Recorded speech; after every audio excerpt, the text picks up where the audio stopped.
आदि मानव की कहानी को गहराई से देखें तो हमें उनकी शारीरिक विकास पर नजर डालनी चाहिए।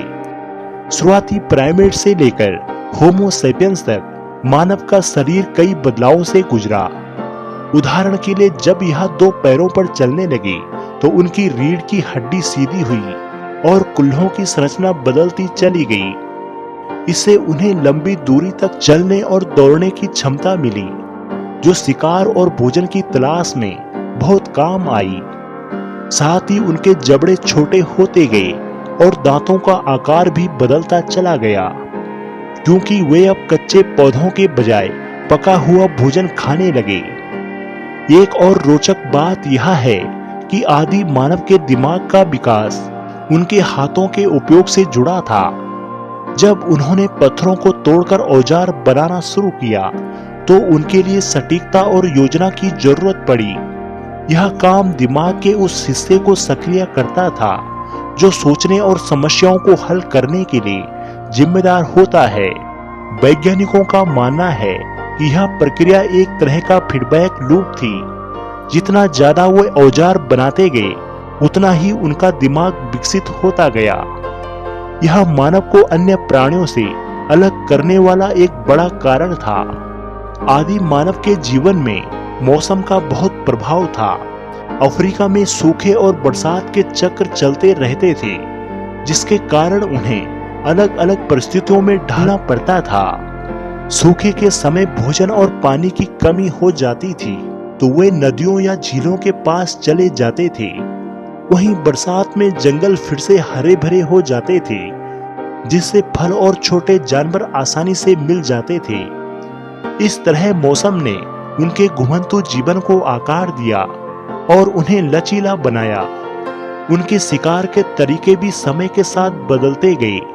शुरू में वे मरे हुए जानवरों का मांस खाते थे या छोटे छोटे कीड़े और कंदमूल इकट्ठा करते थे, लेकिन जैसे जैसे उनके औजार बेहतर हुए वे बड़े शिकार पर नजर रखने लगे। होमो इरेक्टस और निएंडरथैलेंसिस जैसे मानव समूह में मिलकर मैमथ और बड़े जानवरों जैसे विशाल जीवों का शिकार करते थे। इसके लिए उन्हें जाल बिछाने, चुपके से पीछा करने और सही समय पर हमला करने की कला सीखनी पड़ी। यह संगठन और संयम उनकी सफलता का राज था। आदि मानव के कपड़े भी उनके विकास का एक महत्वपूर्ण हिस्सा था। शुरू में उनके पास कोई कपड़ा नहीं था, वे नग्न रहते थे। लेकिन जब वे ठंडे इलाकों में गए, जैसे यूरोप में हिमयुग के दौरान, उन्होंने जानवरों की खाल का इस्तेमाल करना शुरू किया। निएंडरथैलेंसिस और होमो सेपियंस ने हड्डियों से बनी सुइयों का उपयोग करके खाल को जोड़ना शुरू किया और शरीर को ढकने वाले ढीले ढाले कपड़े बनाए।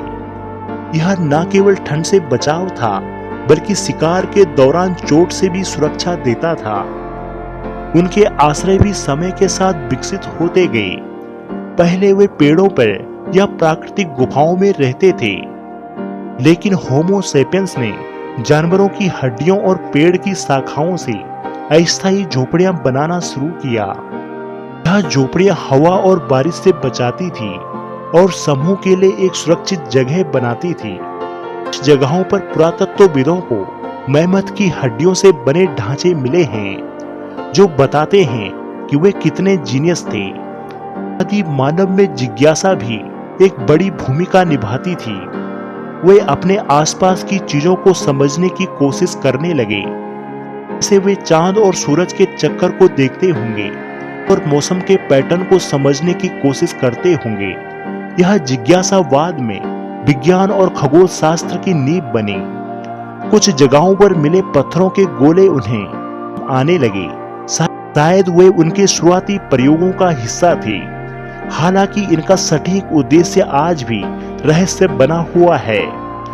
के जीवन में आने वाले खतरे भी कम नहीं थे। जंगली जानवर जैसे शेर, तेंदुआ और भेड़िया हमेशा उनके लिए बने रहते थे। उसके अलावा चोट लगने या बीमार होने पर उनके पास कोई इलाज नहीं था। वे इन खतरों का सामना करते थे, अपने बच्चों को पालते थे। उनकी हिम्मत और दृढ़ता थी जो उन्हें आगे बढ़ाती रही कि यह लड़ाई आज की सभ्यता की नींव बन गई। इस तरह आदि मानव की कहानी केवल उनके औजारों या प्रजातियों की नहीं है, बल्कि उनके शरीर, दिमाग और जीवन शैली के बदलाव की भी है। हर कदम पर उन्होंने कुछ नया सीखा और उसे अपने जीवन में ढाला।